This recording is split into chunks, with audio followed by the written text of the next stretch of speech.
Before Cleopatra became one of history's most legendary queens, before Rome painted her as a seductress and a threat to empires, she was simply a young woman standing on the edge of power. She was only 18 years old, brilliant, ambitious, and already surrounded by enemies. Cleopatra was born into the powerful Ptolemaic dynasty, the royal family that ruled Egypt. But here's the first twist. Cleopatra wasn't Egyptian by blood.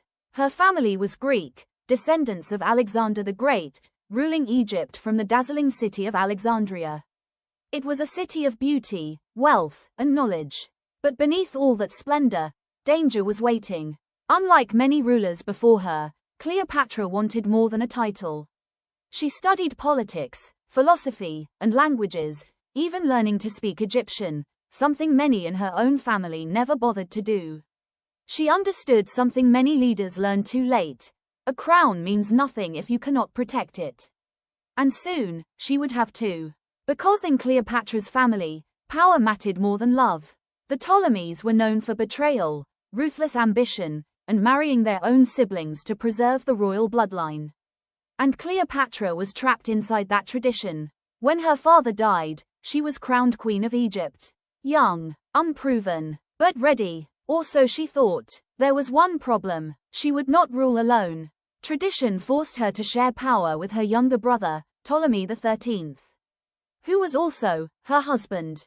At first, Cleopatra refused to be treated like a figurehead. She issued decrees in her own name. She placed her face on royal coins. She made it clear she intended to lead.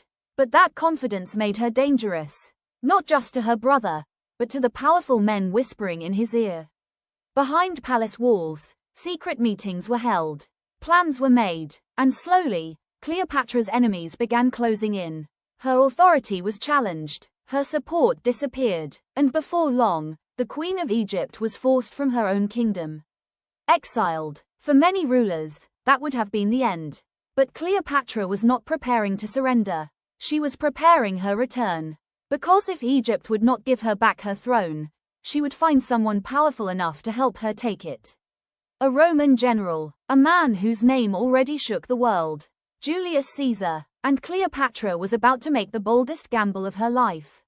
One meeting, one chance, one move that would change history forever. Follow Ancient Gossip for Part 2, The Carpet, The Gamble, and Julius Caesar.